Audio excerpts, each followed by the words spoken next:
Hello, I am Key of Key and Mercy. For those of you who know me, you know that Mercy is a character in a series of books that I've been writing for a very long time now. I actually got my books underway. I've been writing my butt off, and it's all thanks to my list of 300 things I'm believing God for. This idea actually came from Steve Harvey. I was watching some of his snippets where he talks to people after his shows. And one of the things he mentioned was that he challenged people to write down 300 things that they were believing God for. He also mentioned that at 75, most people would give up and say that they don't have anything else. I ain't gonna lie, y'all. I got to like 30, and I was like, there is no way I got 300 things that I'm expecting God for. Well, I realized that in that first 30, that I probably did what most people do. I went after the monetary things. I wanted the blessings that I felt as though I should have gotten years ago. I wanted him to hurry up and open doors for me. And it started coming to me gradually as I continued living life that the things that I was needing God for were actually in my circumstances. It was in my house. It was in my career. It was just in everyday life. And as the days went on, I began to realize that there were a number of things that I should have been praying for prior to me starting this list. There were things I prayed for. There were times that I fasted because there were things that me and my children needed. But I don't believe I was intentional in my prayers and my fasting. This right here called me to the carpet, y'all. This was a challenge. I've never been this challenged, and I am someone who feels as though if I can study it, I can overcome it. This right here was not something that came easily to me, but I was up for the challenge. As the days went on, and I think I started this in the first week of January. I didn't finish it until the end of March. But the way that the 300 items came to me were basically in me and my children's circumstances. It came through our household. It came through me going to work every day. It came through my kids needing to have certain conversations with me. And from this, I started coming up with different topics that probably needed to be discussed because the list actually caused me to start addressing conflicts that I had not addressed before. You know, a lot of us avoid dealing with conflict. That's one of the topics that I'll be talking about in another video. But it did bring a lot of things to the forefront that I had not dealt with. I actually spoke to my children. They started coming up with topics they felt as though they needed to talk about. So even while in the midst of doing this, I had to start coming up with videos and topics that needed to be discussed, not just at my house, but things other people probably needed to hear. There are a lot of conversations that we just tend to not have. And I know that from my own experience. There's a video that I'm going to discuss about parents doing too much. And the only way I came to actually be able to do that video is because I done did too much, and I done sat in a room where parents are doing way too much. So a lot of the videos that you guys will see going forward, if you choose to take that journey with me, a lot of the videos that you will see will be backed either by my testimony, they will be backed by my children's testimonies, or in some cases, it will just be topics that I've had to actually sit down and talk to other people with, either one-on-one or in a group. After this video, I'm going to have some young adults, my children, and one of their friends to come in, and we're going to have what I call critical conversations. These are conversations that I do a lot with my children. This was a foundation I built in my home before this list, but I asked in this list that it actually be expanded because my children have a lot of friends that don't have these type of conversations that we have in our home. So I've always done it, but I began to more welcome it into my home as I began to realize that a lot of them just weren't having those conversations. This list was a miracle in the making for me, y'all. It brought so much of what I had not been dealing with out. As I started asking God for things, we all know that comes with a challenge. If you're going to ask him for it, be prepared for a test. And I've been tested in a whole bunch of areas. One of them specifically, I'm going to give y'all this little nugget here. One of them specifically is I asked God to reveal to me what my children have been doing in the dark and then give me the strength and wisdom to take on their truths. Y'all, we've been in quarantine, and when I tell you they've been handing me the business, I can't do nothing but grit and bear it. My babies have told me some things that just had me sitting there like, oh, Jesus, help my children. So But we've gotten through it together. I respect my children for their honesty. I love the fact that they have gotten to the point where they will come in my room and disrupt my whole day and be like, Mom, I need to talk to you. I absolutely love that about them. I didn't have that growing up, but I'm so glad that one of the things I did accomplish was to build that relationship with my children. Another thing that we will be discussing is cycles and traumas. That's my board of topics, y'all. It's a running list. Cycles and traumas. Out of my list of 300, I actually started addressing some things that were cycles in my life that I had not taken the time to realize were actually cycles. I had not identified them as cycles. And a lot of time when you're not around the people that actually create these generational cycles, you're not familiar with the fact that your behavior actually matches theirs. So it took for me to have some conversations with some other people, for me to have some conversations with my kids before I started to realize that some of my behaviors were duplicates of my mother's behavior, and she had basically replicated her mother's behavior. So it turned into one of those things where as I started identifying the cycles, I had to go all the way back. This was a deep dive for me, y'all. I got a little discouraged at one point, and I'm gonna tell y'all why.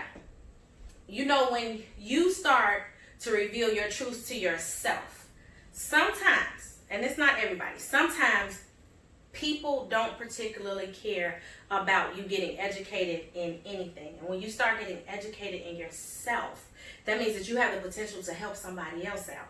I've come to learn, come on, Dr. Matthew Stevenson, I've come to learn that pain is a stage. You can have a platform from your pain. Somebody else may need your help. If I done been through it and I came out of it, if I got enough for a testimony, I got enough to talk to you about it. Come on, somebody. So in that, I had people telling me that that's unhealthy. You shouldn't go back to your past just to figure out what you started doing wrong going forward. This is the only way that I could actually identify my cycles and then understand they needed to be broken.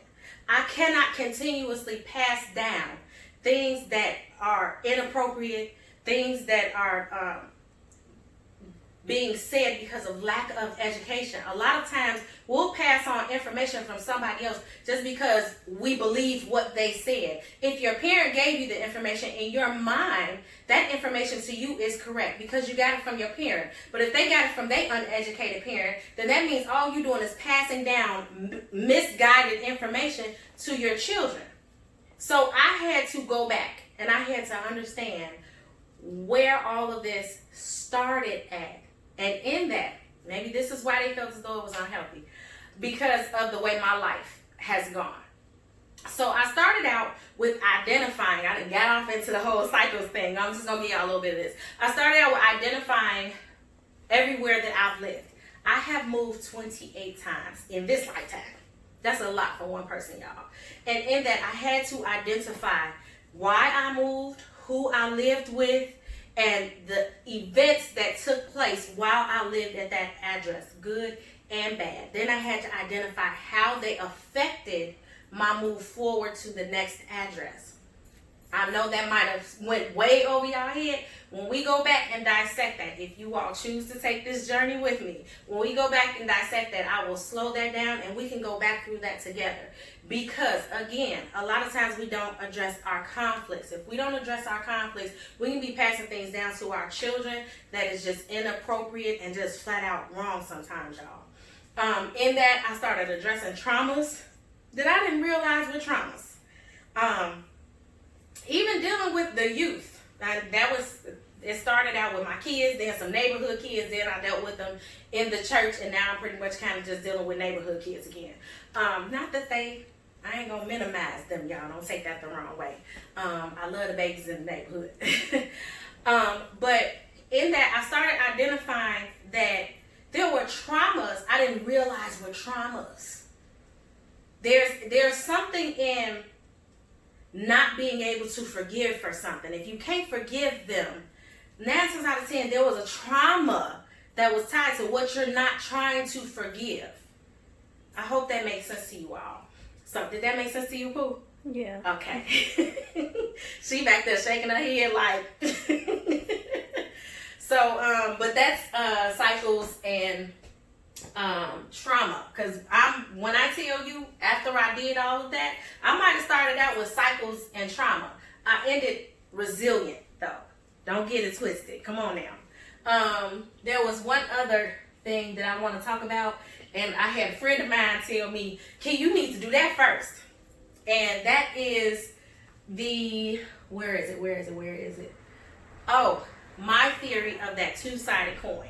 And basically what that is when you have those children. This is deep, y'all. When you have those children where you have the weak child and you have the strong child. I don't want y'all going calling y'all kids out because I'm saying this now. Don't go trying to differentiate. When you have the weak child and the strong child, y'all know y'all kids, y'all know what they're capable of. If you do not, you need to get to know them a little bit better.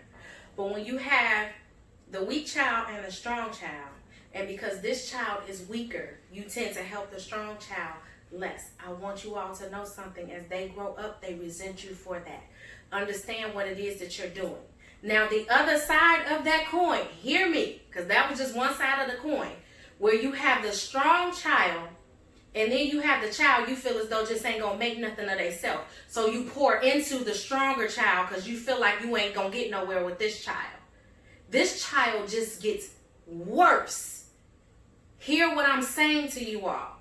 I've lived it myself. I've sat with a number of people in my age demographic who are just now speaking out about this. And I even had the pleasure of talking to one young lady, and she said, we had this conversation in front of her mom, and her mom felt so bad because she said she did not know she felt that way. She said she did not know that that's how she was treating them.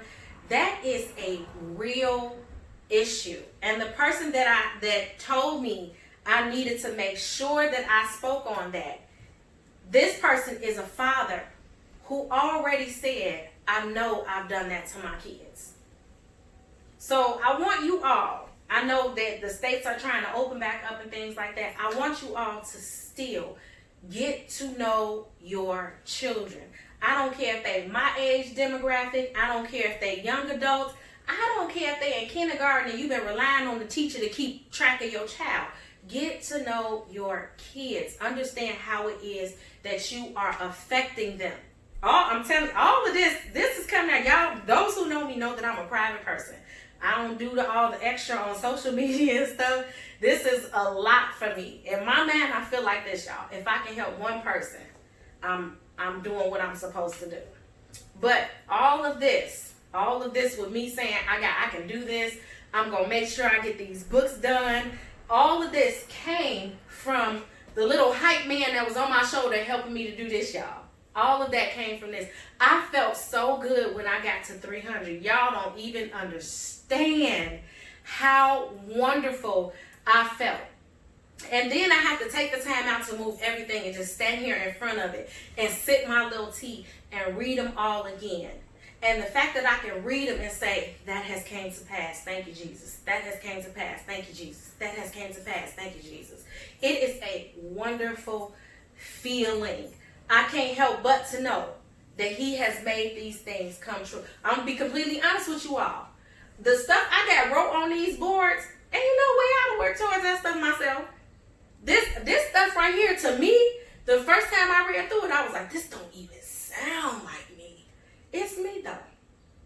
So I encourage you all, write your 300 things you are believing God for.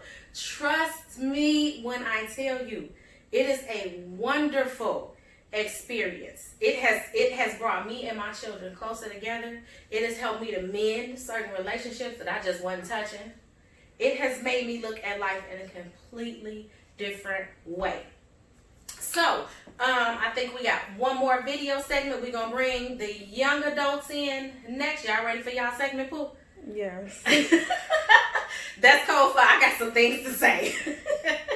We're going to bring them in, and I'm going to get their take on some things. They're going to ask me some questions, and I am going to open up, be transparent as possible in answering those questions, and hopefully you and or your children can get something out of the conversation that we have coming up next. The video that will be released after the Critical Conversations video is, that's a deep one too. So that one is going to be backed by my testimony, and the title of that one is Having Multiple Children with Multiple People Out of Wedlock. That is something that I've done. I know there are a number of people that have done it as well, and it comes with a sense of there's a negative backing to it. We'll get into it, and we are going to talk about how you overcome the naysayers. We're going to talk about you actually being relevant despite how many kids you've had and how many people you've had those children with. Because if your experience is anything like mine, those closest to you have thrown it in your face. We're going to get past that together, though, y'all. You hear me? All right, we're going to see y'all in a minute. We're going to bring them young adults back with their little issues. All right, y'all.